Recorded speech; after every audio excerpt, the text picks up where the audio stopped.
atau ekspektasi ini terhadap begitu ya kebijakan suku bunga The Fed terbaru ini juga sudah sesuai dengan ekspektasi para pelaku pasar? Silakan dengan jawaban Anda. Ya, memang kalau suku bunga The Fed sendiri memang sudah diekspektasikan akan dijaga tetap. Memang fokus pasar sebenarnya bukan pada suku bunga di bulan Juni kemarin, tapi lebih kepada bagaimana trajektori suku bunga di AS hingga akhir tahun 2024 mendatang. Dan kelihatannya juga ketika meeting The Fed dilakukan, memang data inflasi AS yang turun itu baru keluar di pagi harinya ya. Jadi mungkin belum sepenuhnya diperhitungkan dalam keputusan FOMC pada hari kemarin. Jadi yang sekarang sedang pasar amati adalah bagaimana perkembangan data dari FOMC bulan Juni kemarin sampai dengan FOMC selanjutnya nanti di bulan Juli, apakah nanti perkembangan data dalam 1 bulan ke depan itu akan semakin lemah atau tidak. Jadi kami lihat fokus nampaknya sudah berubah, ini sudah bukan di bulan ini lagi, tapi pasar sedang melihat jauh ke depan. Apakah mungkin nanti di bulan September dilakukan pemotongan suku bunga. Oke, baik. Pasar sudah melihat jauh begitu ya, kapan saja atau di bulan-bulan apa saja kiranya The Fed mampu mempertimbangkan untuk memangkas suku bunga. Kalau dari Anda, Pak Mika, dengan level suku bunga acuan The Fed yang tentunya masih ditahan di level 5,25 hingga 5,5%, Anda melihatnya seperti apa dari point of view Anda? Silakan. Baik, jadi memang yang saya tangkap dari statement Federal Reserve, Chairman Jerome Powell, beliau mengatakan bahwa Federal Reserve itu masih belum yakin untuk bisa menurunkan tingkat suku bunga karena tingkat inflasi walaupun sudah turun dibandingkan tahun 2023, 2022, tetapi masih belum menyentuh target dari Federal Reserve.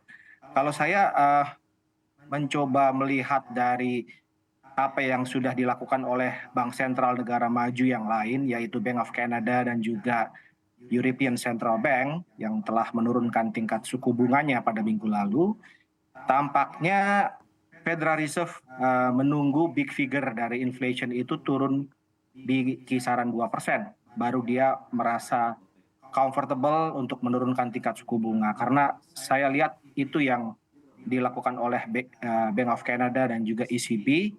Mereka menunggu inflasi konsumen di Kanada dan juga di Eurozone turun di bawah 3%, baru kemudian mulai menurunkan tingkat suku bunganya. Demikian Mas Bram. Oke, baik Pak Mika. Tapi menurut point of view dan analisa dari Anda di tahun 2024 ini, akankah inflasi Amerika Serikat juga bisa turun ke level 2% sesuai dengan target The Fed? Saya melihat dengan arah atau tren jangka panjang dari penyerapan tenaga kerja di Amerika, kemudian juga penjualan barang-barang eceran di Amerika yang mencerminkan kekuatan dari ekonomi di Amerika, memang arahnya itu sudah lebih lambat tahun ini dibandingkan tahun-tahun sebelumnya.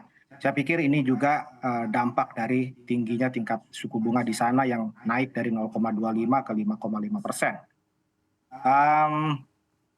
Saya perkirakan inflasi Amerika itu akan berkisar antara 2,5 sampai 3% pada akhir 2024 ini, dan harusnya jika itu terjadi akan disertai dengan penurunan tingkat suku bunga The Fed antara 1 hingga 2 kali pada tahun ini. Oke, dapat diartikan bahwa memang The Fed akan menurunkan suku bunganya walaupun memang tingkat inflasi dari Amerika Serikat tidak benar-benar berada di level 2% begitu Pak Mika? Ya, karena saya juga menangkap ada kekhawatiran dari pengambil kebijakan moneter Amerika Serikat bahwa jangan sampai dia juga terlambat menurunkan tingkat suku bunga sehingga dampak suku bunga tinggi terhadap ekonomi itu akan sangat negatif, sehingga yang terjadi adalah koreksi yang berlebihan pada ekonomi Amerika Serikat. Jadi kelihatannya kan yang ingin dicapai oleh kebijakan moneter di Amerika adalah soft landing. Dia mencoba menyeimbangkan bagaimana caranya agar inflasi bisa terkendali, tetapi di sisi lain juga pertumbuhan ekonomi tidak terganggu terlampau besar ya. Oke, baik. Saya akan kembali ke Pak Emil. Pak Emil, kalau dari point of view Anda seperti apa sih Anda melihatnya terkait tingkat inflasi yang ditargetkan di level 2% dan juga sikap dari The Fed untuk memangkas suku bunganya apabila dikatakan begitu ya tingkat inflasi Amerika Serikat berada di level 2%. Akankah level 2% juga tercapai di tahun 2024 ini? Silakan Pak Emil.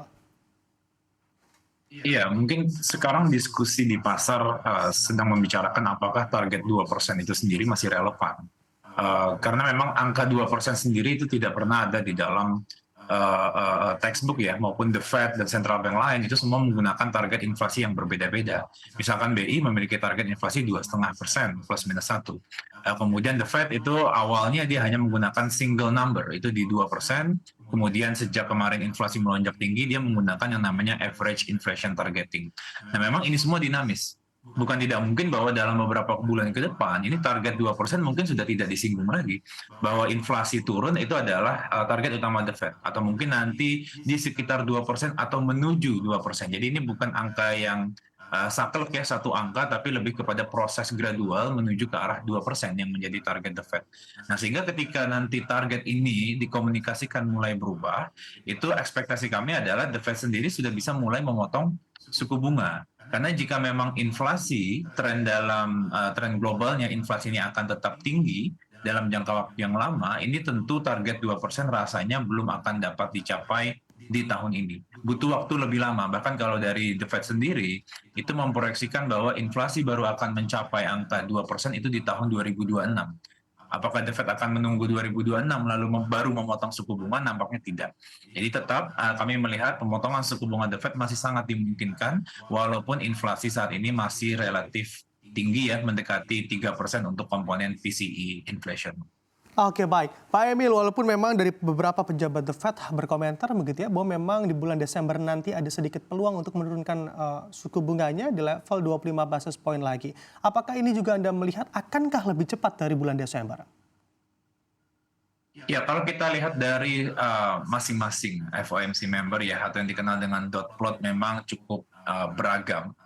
Bagaimana pada bulan Juni kemarin itu diupdate dot plotnya, dan cukup beragam kelihatannya ada perbedaan pendapat yang signifikan ya di dalam The Fed sendiri, di mana kalau secara jumlah ya paling banyak memang masih mengekspektasikan 2 kali pemotongan suku bunga, namun juga mulai banyak bergeser ke arah 1 kali pemotongan, bahkan ada beberapa yang bilang tidak ada pemotongan sama sekali di tahun ini.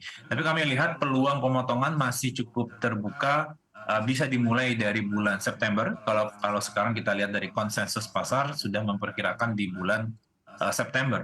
Nah, kami sendiri memang mengekspektasikan data perekonomian AS, terutama data tenaga kerja yang selama ini dikenal memang sebagai laggards ya, atau dia bukan indikator yang melemah duluan, tapi dia melemahnya belakangan.